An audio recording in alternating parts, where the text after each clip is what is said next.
நிதியை விட நீதியே தமக்கு முக்கியமானது என்றும் நீதி கிடைத்த பின்னரே நிதியை பற்றி சிந்திப்போம் என்றும் அம்பாறை மாவட்ட வலிந்து காணாமலாக்கப்பட்டோர் சங்கத்தின் தலைவி தம்பிராசா செல்வராணி தெரிவித்துள்ளார். உண்மையில் எங்களுக்கு கஷ்டம் இருக்கிறது தான். எங்களுக்கு நிதி என்ற ஒன்று உண்மை. ஆனால் நீதி என்றதான் எங்களுக்கு முதலிடம். நீதி உண்மை இருந்த பிற்பாடுதான் நாங்கள் நிதியை நோக்கி போவோம்.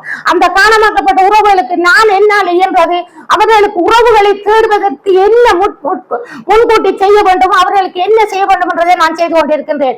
அது மட்டுமல்ல, எங்களது உறவுகள் செத்துக் கொண்டிருக்கின்றார்கள் தான், எங்களது உண்மைதான்.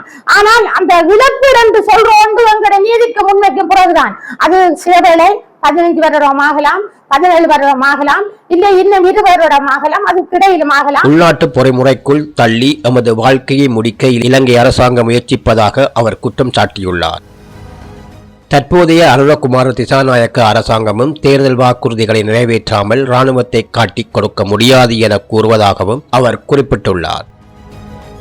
17 வருடங்களுக்கும் மேலாக தொடரும் இந்த போராட்டம் தமது உறவுகளுக்கு நீதி கிடைக்கும் வரை தொடரும் என்றும் அதற்காக தாமும் மரணித்தேனும் நீதியை பெற்றுத் தருவதாகவும் அவர் உறுதியளித்துள்ளார்.